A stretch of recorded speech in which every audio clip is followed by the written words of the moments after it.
दोस्तों आज हम एक्सप्लेन करने जा रहे हैं केरला में घटी एक सच्ची घटना पर आधारित बेहतरीन क्राइम थ्रिलर फिल्म। जब धर्माडम पुलिस स्टेशन में एक कुएं से एक अनजान लड़की की लाश मिलती है तो ट्रेनी पुलिस ऑफिसर अजीब इसे एक सिंपल सुसाइड समझकर केस क्लोज करने वाला होता है। लेकिन तभी एक के बाद एक ऐसे खौफनाक मोड़ आते हैं कि यह मामला एक उलझे हुए डबल मर्डर और गायब हुए दो मासूम बच्चों की तलाश में बदल जाता है। क्या अपने बचपन के काले अतीत से जूझ रहा अजीब इस कातिल को बेनकाब करके उन बच्चों को सही सलामत बचा पाएगा? चलिए जानते हैं आज की इस कहानी में। कहानी की शुरुआत में हम अजीब को देखते हैं। अजीब एक नया ज्वाइन हुआ पुलिस ऑफिसर है। अभी उसकी ट्रेनिंग ही चल रही है। फिलहाल वो केरला के कन्नूर जिले में धर्माडम पुलिस स्टेशन में ट्रेनी के तौर पर काम कर रहा है। यहाँ की ट्रेनिंग पूरी होते ही उसे कहीं और परमानेंट पोस्टिंग मिलेगी। बचपन के एक हादसे ने अजीब की जिंदगी पर गहरा असर छोड़ा था। एक बार मम्मी पापा के साथ ट्रेन में सफर करते वक्त खिड़की वाली सीट को लेकर उसकी और उसकी छोटी बहन पाथो के बीच में झगड़ा हो गया था। अजीब ने अपनी सीट नहीं छोड़ी तो पाथो बगल वाली सीट पर जाकर बैठ गई। थोड़ी देर के बाद जब टीटी टिकट चेक करने आया तो वहाँ थोड़ी भीड़ जमा हो गई थी। भीड़ हटने के बाद अजीब ने देखा कि पाथो की सीट खाली थी, वो गायब हो चुकी थी। बहुत ढूंढने के बाद भी वो कहीं नहीं मिली। उस दिन के बाद से अजीब के मन में ट्रेन का एक ऐसा खौफ बैठ गया कि वो कभी ट्रेन में चढ़ा ही नहीं। यहाँ तक कि ट्रेन की आवाज सुनते ही वो सहम जाता था और अक्सर बुरे सपने देखकर उसकी नींद खुल जाती थी। अजीब की माँ का काफी पहले देहांत हो चुका था। वो अब पुलिस क्वार्टर में अपने बीमार पिता और पत्नी के साथ रहता है। उसकी पत्नी ज्यादातर घर पर ही रहती है क्योंकि वो आईपीएस एग्जाम की तैयारी कर रही थी। नौकरी की शुरुआत अजीब के लिए काफी अच्छी रही। थाने के सीनियर जूनियर सब उसके साथ बहुत अच्छे से पेश आते थे। जॉय नाम का एक ऑफिसर अपनी पत्नी के साथ अजीब के बगल वाले क्वार्टर में ही रहता था। उम्र होने के बाद भी उनका कोई बच्चा नहीं था, इसीलिए वो इलाज करवा रहे थे। वो दोनों बहुत अच्छे इंसान थे और अक्सर घर में बना खाना अजीब के लिए लाते थे। अजीब अपनी लोकल भाषा के अलावा हिंदी और इंग्लिश भी बहुत अच्छे से बोल लेता था। थाने में मधु नाम का एक कांस्टेबल था जिसका काम फोन रिसीव करना था, लेकिन उसे अपनी भाषा के अलावा कोई दूसरी भाषा आती ही नहीं थी, इसलिए जब भी हिंदी या किसी और भाषा में फोन आता वो घबरा जाता। तब अजीब ही उसकी मदद करता था। थाने के एसआई ने अजीब को सीनियर ऑफिसर नंदा कुमार के अंडर काम करने की जिम्मेदारी दी थी। केस कैसे हैंडल करना है और इन्वेस्टिगेशन कैसे आगे बढ़ानी है ये सब नंदा कुमार उसे सिखा रहे थे। सब कुछ ठीक चल रहा था, लेकिन अचानक अजीब के पास एक ऐसा केस आया जिसने उसकी पूरी जिंदगी ही बदल दी। एक दिन अचानक थाने में एक फोन आया। खबर मिली कि कुएं के अंदर लाश पड़ी है। अजीब तुरंत मौके पर पहुंचा और देखा कि कुएं के अंदर एक लड़की की लाश तैर रही है। आसपास लोगों की भारी भीड़ जमा थी। नंदा कुमार अभी तक नहीं पहुंचे थे, इसलिए अजीब ने फोन करके उनसे पूछा कि अब करना क्या है। नंदा कुमार के कहने पर उसने सबसे पहले फायर ब्रिगेड को फोन करके बुलाया। कुछ देर बाद फायर ब्रिगेड की टीम आकर कुएं से लाश बाहर निकालती है। लाश कई दिन पुरानी होने के वजह से सड़ चुकी थी और उसमें से भयानक बदबू आ रही थी। जिंदगी में पहली बार अजीब किसी ऐसी लाश के इतने करीब खड़ा था। बदबू उसे सही नहीं जा रही थी, लेकिन ड्यूटी तो ड्यूटी है। इतने में नंदा कुमार आकर बाकी चीजें संभाल लेते हैं। लाश औंधे मुंह पड़ी थी, इसलिए अजीब को हाथ से पकड़कर उसे सीधा करना पड़ता है। शुरुआती जांच में कुछ खास नहीं मिलता और आसपास मौजूद लोगों में से कोई भी लाश की पहचान नहीं कर पाता, इसलिए फिलहाल इसे सुसाइड मानकर पोस्टमार्टम के लिए भेज दिया जाता है। उस दिन घर लौटकर अजीब बार बार अपने हाथ धोता रहता है। वो कुछ भी खा नहीं पा रहा था क्योंकि सड़ी हुई लाश की बदबू जैसे अभी भी उसकी नाक में बसी हुई थी। तभी जॉय और उसकी पत्नी उसके लिए बिरयानी लेकर आते हैं। अजीब की हालत देखकर जॉय कहता है समय के साथ सब ठीक हो जाएगा। नया ऑफिसर होने के नाते एसआई इस केस की इन्वेस्टिगेशन की जिम्मेदारी अजीब को ही सौंप देते हैं। हॉस्पिटल से डॉक्टर बताते हैं कि शरीर पर चोट का कोई बाहरी निशान नहीं है, बाकी बातें पोस्टमार्टम रिपोर्ट के आने के बाद ही पता चलेंगी। कुल मिलाकर मामला अभी भी सुसाइड ही लग रहा था, लेकिन सबसे बड़ा काम था लड़की की पहचान ढूंढना। अजीब नोटिस करता है कि लड़की के हाथ पर कन्नड़ा भाषा में एक टैटू बना है। उसे लगता है कि लड़की शायद लोकल नहीं है और काम के सिलसिले में कहीं बाहर से आई है। अजीब और जॉय पहले लाश मिलने वाली जगह का मुआयना करते हैं और फिर बाहर से आए मजदूरों के इलाके में पहुंचते हैं। वहाँ एक फैमिली हेल्थ केयर सेंटर से मजदूरों की लिस्ट लेकर वो तमिलनाडु से आए मजदूरों की बस्ती में जाते हैं। वहाँ दुर्गा नाम की एक औरत काफी हिचकिचाने के बाद मुंह खोलती है। दुर्गा बताती है कि मरे हुए मजदूर का नाम शोभा है। शोभा के हाथ पर कन्नड़ा में लिखा टैटू दरअसल उसके पति राजू का नाम है। ये सुराग मिलते ही अजीब उस कंस्ट्रक्शन साइट पर जाता है जहां शोभा काम करती थी। वहां शिबू नाम का सुपरवाइजर बताता है कि करीब 10 दिन पहले शोभा का पति राजू ही उसे यहाँ काम पर लाया था। शोभा के झोपड़ी का पता मिलता है जो कुदुबेली रेलवे स्टेशन के पास था। अजीब और जॉय जब वहाँ पहुँचते हैं तो वहाँ उन्हें शोभा का पति या बच्चे कोई नहीं मिलता, लेकिन घर की तलाशी लेने पर कुछ तस्वीरें मिलती हैं। एक फोटो में शोभा के साथ उसका पति राजू और एक मशहूर एक्टर खड़ा था। फोटो के नीचे सन्ना बासा स्टूडियो का नाम लिखा था, जो चित्राहली इलाके में था।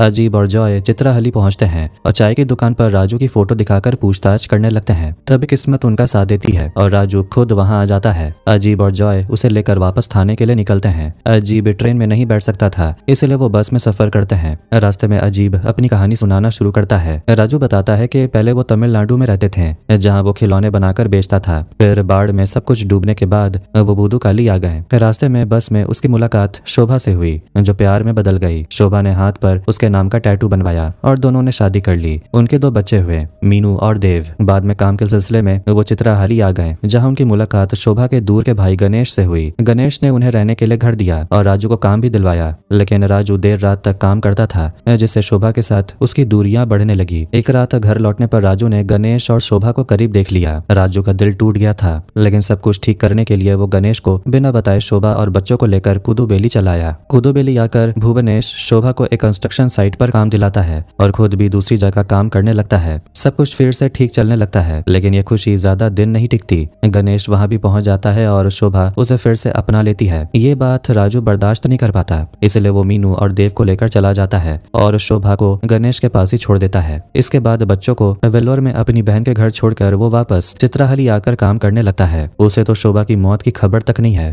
थाने आकर मॉर्चुअरी में शोभा की लाश देखते ही वो फूट फूट कर रोने लगता है। उसकी पूरी बात सुनकर सबको लगता है कि वो बेकसूर है, इसलिए सारा शक गणेश पर चला जाता है। वो कहता है कि उनका रिश्ता खत्म हो चुका था, इसलिए वो लाश नहीं ले जाना चाहता। अंतिम संस्कार होने तक वो थाने में ही रहता है और काम पूरा होने पर जॉय हमदर्दी से उसे घर जाने का किराया भी दे देता है। इसके बाद जब अजीब केस क्लोज करके रिपोर्ट जमा करने एसआई के पास जाता है, तो एसआई उस पर भड़क जाते हैं, क्योंकि बिना किसी सबूत के उसने सिर्फ उस आदमी की बातों पर भरोसा करके फैसला ले लिया था। अगर वो आदमी झूठ बोल रहा हो तो पहला केस होने की वजह से अजीब इस एंगल से सोचता ही नहीं। अब उसके मन में नया शक पैदा हो जाता है, लेकिन अब बहुत देर हो चुकी थी। लाश का अंतिम संस्कार हो चुका था और वो आदमी भी जा चुका था। इसके बाद अजीब पोस्टमार्टम रिपोर्ट लेने डॉक्टर एंथनी के पास जाता है। डॉक्टर बताता है कि शोभा की मौत कुएं के पानी में डूबने से नहीं और ना ही उसने खुद को खत्म किया। अगर उसने कुएं में कूदकर खुद को खत्म किया होता तो उसके फेफड़ों में पानी होना चाहिए था। इतना ही नहीं, उसके सिर के पीछे चोट का निशान मिलता है, जो साबित करता है कि उसका मर्डर हुआ है। रिपोर्ट हाथ में लेते ही अजीब सन रह जाता है। थाने लौटकर वो चुपचाप अपनी डेस्क पर बैठ जाता है, क्योंकि उसे एहसास हो जाता है कि करियर के पहले ही केस में उसने बहुत बड़ी गलती कर दी। तभी टीवी पर शोभा की मौत की खबर देखकर राजू की माँ और बहन थाने आती हैं। उनसे पता चलता है कि पिछले 1 साल से राजू घर ही नहीं आया था। उसकी बहन ये भी बताती है कि उसका घर वेलोर में नहीं बल्कि चित्रा में है, जबकि वेलोर तो जंगल वाला इलाका है। तो सवाल ये उठता है कि अगर बच्चे बहन के पास नहीं है तो वो कहाँ है। इसके बाद जब पुलिस के पास मौजूद फोटो दिखाई जाती है, तो राजू का परिवार बताता है कि ये फोटो वाला आदमी राजू है ही नहीं, वो तो शोभा का दूर का भाई भुवनेश है। ये सुनकर अजीब के होश उड़ जाते हैं, जिसे अब तक वो राजू समझकर तफ्तीश कर रहे थे, वो असल में भुवनेश निकलता है। एसआई अब अजीब, जॉय और नंदा कुमार तीनों पर गुस्सा होते हैं। वो केस सॉल्व करने के लिए 1 हफ्ते का वक्त देते हैं। अजीब अपनी टीम लेकर भुवनेश के इलाके में जाता है। वहाँ एक फंक्शन में भुवनेश जुआ खेल रहा था। पुलिस को देखते ही वो भागने लगता है, लेकिन काफी पीछा करने के बाद अजीब उसे पकड़ लेता है। थाने लाकर पूछताछ करने पर भुवनेश अपना सच बताता है। वो कहता है कि बचपन से ही वो और शोभा एक दूसरे से प्यार करते थे, लेकिन बाद में शोभा की शादी राजू से हो जाती है। जब उनके घर में तंगी आती है तो भुवनेश ही उन्हें चित्राहली लाता है। राजू के काम में बिजी रहने की वजह से शोभा फिर से भुवनेश के करीब आ जाती है। एक रात राजू दोनों को साथ देख लेता है और गुस्सा होकर चला जाता है। इसके बाद भुवनेश शोभा को लेकर कुदुबेली आ जाता है, लेकिन शोभा के हाथ पर राजू का टैटू था, इसलिए शोभा के कहने पर भुवनेश सबके सामने खुद को राजू ही बताता है, ताकि लोग उन्हें पति पत्नी समझें। भुवनेश शोभा के बच्चों को भी अपना लेता है। एक दिन जब वो शूटिंग के काम से वापस लौटा है तो देखता है कि बच्चे घर पर नहीं है। शोभा बताती है कि राजू आकर बच्चों को ले गया और वो इस बात से खुश होती है कि बला टली। भुवनेश को ये बात बर्दाश्त नहीं होती और वो गुस्से में शोभा को एक थप्पड़ मार देता है। थप्पड़ खाते ही शोभा का बैलेंस बिगड़ता है और उसका सिर पीछे एक पत्थर से जा टकराता है, जिसे मौके पर ही उसकी मौत हो जाती है। डर के मारे भुवनेश देर रात लाश को हटाने निकलता है। तभी पास से पूजा करने वाले लोगों की एक टोली गुजर रही होती है, तो वो लाश को कुएं के पास रखकर खुद को छुपा लेता है। टोली के जाने के बाद जब वो बाहर आता है तो देखता है कि शोभा की लाश कुएं के अंदर गिर चुकी थी। भुवनेश के इस जुर्म कबूल करने के बाद शोभा का केस क्लोज कर दिया जाता है। ये खबर टीवी चैनल पर फैल जाती है, लेकिन तब तक किसे पता था कि केस असल में खत्म ही नहीं हुआ था। इसके पीछे छुपा होता है एक और खौफनाक राज। खैर भुवनेश को आगे के ट्रायल के लिए जेल भेज दिया जाता है। इसके कुछ दिनों बाद एक दिन अजीब थाने में मधु के पास फोन कॉल्स की फाइलें चेक कर रहा था। तभी अचानक एक बात उसकी नजर में आती है। काफी समय पहले वेलोर के जंगल वाले इलाके से एक मिसिंग केस की रिपोर्ट इस पुलिस थाने में भेजी गई थी। वहाँ एक अनजान इंसान की लाश मिली थी। पहचान न होने की वजह से आसपास के सभी थानों में खबर भेजी गई थी। तभी अजीब को याद आता है कि भुवनेश ने कहा था कि वेलोर में ही उसकी बहन रहती है, लेकिन इतनी सारी जगहें होते हुए भी इसने मनगढ़ंत कहानी में वेलोर का ही नाम क्यों लिया। यहीं से अजीब के मन में नया शक पैदा होता है। बात पक्की करने के लिए वो वेलोर पुलिस स्टेशन से कांटेक्ट करता है और फिर खुद वहां पहुंच जाता है। वहां जाकर उसे पता चलता है कि कुछ दिन पहले जंगल के अंदर एक जली हुई लाश मिली थी। शरीर इतना जला हुआ था कि कोई पहचान ही नहीं पाया। लाश के पास एक आधा जला हुआ लालटेन भी मिला।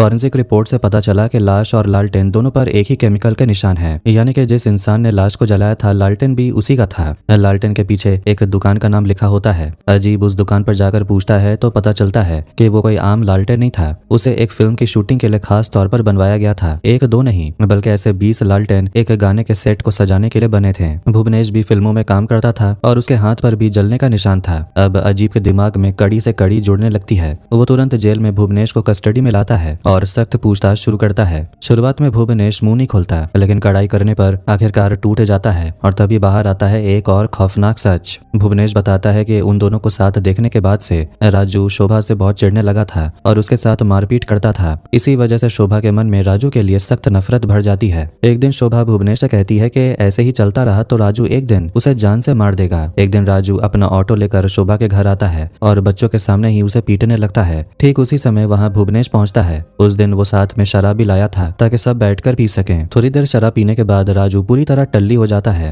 वो पहले से ही गुस्से में था। नशे में धुत होते ही वो शोभा के साथ अफेयर का ताना मारकर भुवनेश पर झपट पड़ता है। दोनों के बीच हाथापाई शुरू हो जाती है। मारपीट के दौरान शोभा एक रस्सी उठाकर भुवनेश की तरफ बढ़ा देती है। इशारा एकदम साफ था। भुवनेश वो रस्सी राजू के गले में लपेटता है और उसका गला घोंट कर उसे मार डालता है। इसके बाद वो और शोभा मिलकर राजू की लाश लेकर वेलोर के जंगल में जाते हैं। फिल्म की शूटिंग में इस्तेमाल होने वाले लालटेन भुवनेश को बहुत पसंद थे, इसलिए एक लालटेन उसने अपने पास रख लिया। उस दिन वो भी ऑटो के अंदर ही रखा होता है। जेल के अंदर जाकर भुवनेश राजू की लाश पर पेट्रोल डालता है, फिर लालटेन से लाश में आग लगाने जाता है। उस वक्त लालटेन शोभा के हाथ में ही था, लेकिन बदकिस्मती से आग लालटेन में भी फैल जाती है। उसकी लपटें भुवनेश के हाथ पर लगती है, जिससे उसका हाथ थोड़ा जल जाता है। इसके बाद राजू की लाश जलाकर वो देव और मीना को लेकर कुदो बेली भाग आते हैं। तब से भुवनेश सबके सामने खुद को राजू बताता है। सब कुछ ठीक चल रहा होता है, लेकिन दिक्कत तब शुरू होती है जब शोभा भुवनेश के घर जाना चाहती है। वो चाहती थी कि भुवनेश उससे शादी करके उसे अपने घर ले जाए, लेकिन भुवनेश तैयार नहीं होता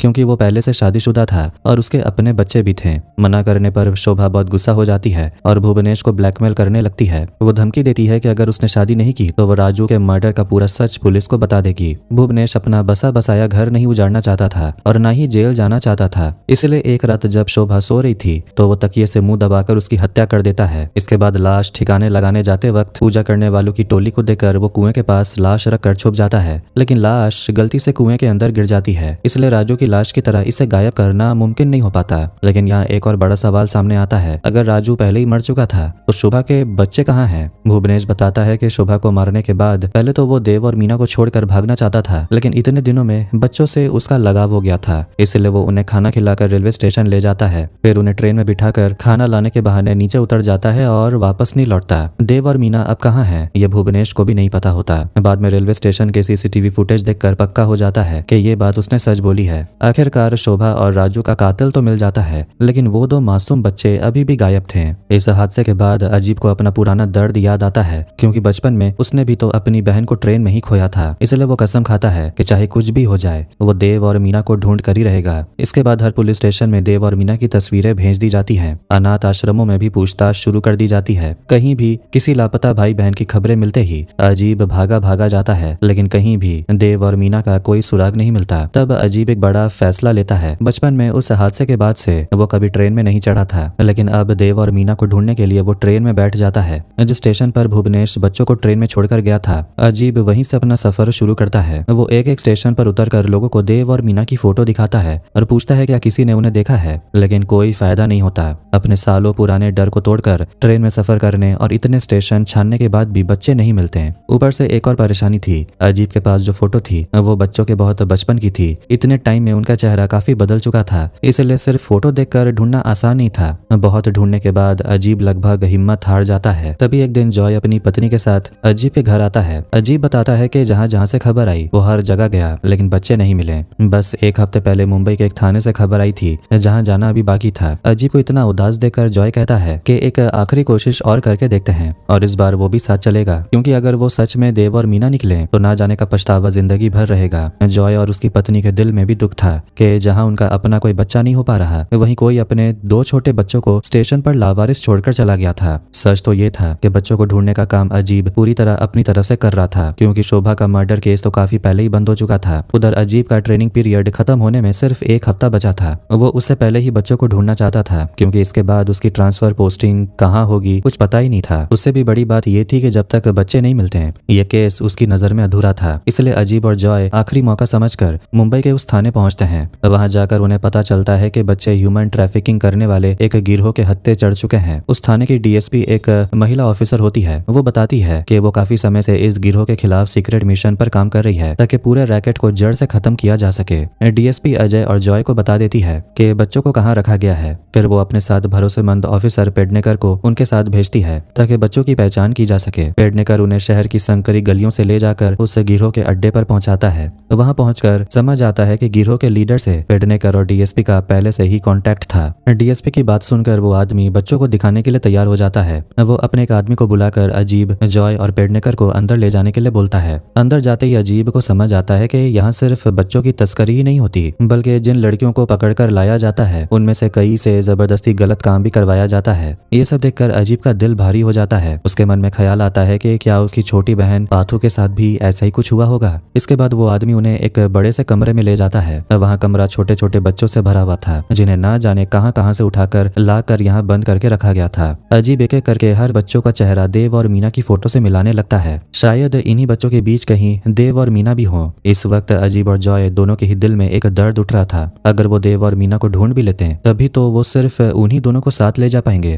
बाकी इतने सारे बच्चे तो इन्हीं हैवानों के हाथ में रह जाएंगे। लेकिन इतने ढूंढने के बाद भी देव और मीना नहीं मिलते हैं। हताश होकर अजीब जब वापस लौटने लगता है तो अचानक उसकी नजर कमरे के एक कोने में पड़ती है। देव और मीना चुपचाप वहीं बैठे होते हैं। इतने दिनों की कड़ी मशक्कत के बाद जब लगभग हिम्मत छूट चुकी थी, तब इस आखिरी कोशिश में आखिरकार अजीब को शोभा के दोनों बच्चे मिल जाते हैं। उन्हें लेकर वो और जॉय वापस धर्माडंप थाने लौटते हैं। तब तक ये खबर मीडिया में भी फैल चुकी होती है। जब वो बच्चों को लेकर थाने पहुंचते हैं तो बाहर पत्रकारों की भारी भीड़ लगी होती है। इस नए पुलिस ऑफिसर की शानदार कामयाबी की खबर हर जगह हेडलाइंस बन जाती है। देव और मीना ने अपने माँ बाप को खो दिया था, ये सच है, लेकिन किस्मत अच्छी थी कि कम से कम वो उस खौफनाक गैंग के चंगुल से सही सलामत बचकर निकल आए थे। अब या तो सरकारी तौर पर उनकी नई जिंदगी का इंतजाम किया जाएगा या फिर कोई अच्छा परिवार उन्हें गोद ले लेगा। और देव और मीना के मिलते ही शोभा के मर्डर केस की इन्वेस्टिगेशन खत्म होती है। हर साल हजारों बच्चे गायब हो जाते हैं, लेकिन उनमें से कुछ बच्चे तो मिल जाते हैं, लेकिन कई मासूम ह्यूमन ट्रैफिकिंग गिरोह के शिकार बन जाते हैं और कुछ इससे भी खतरनाक क्रिमिनल गैंग्स के हत्थे चढ़ जाते हैं, जहां उनकी आम जिंदगी हमेशा के लिए खत्म हो जाती है। इतने बड़े बड़े क्राइम रैकेट्स के सामने कई बार पुलिस के हाथ में भी कुछ खास नहीं होता, फिर भी उनमें से कुछ ऑफिसर हिम्मत नहीं हारते और उसी कोशिश का नतीजा था कि देव और मीना जैसे बच्चों को एक नई जिंदगी जीने का मौका मिल पाता है। दोस्तों, शोभा का यह मर्डर केस सिर्फ एक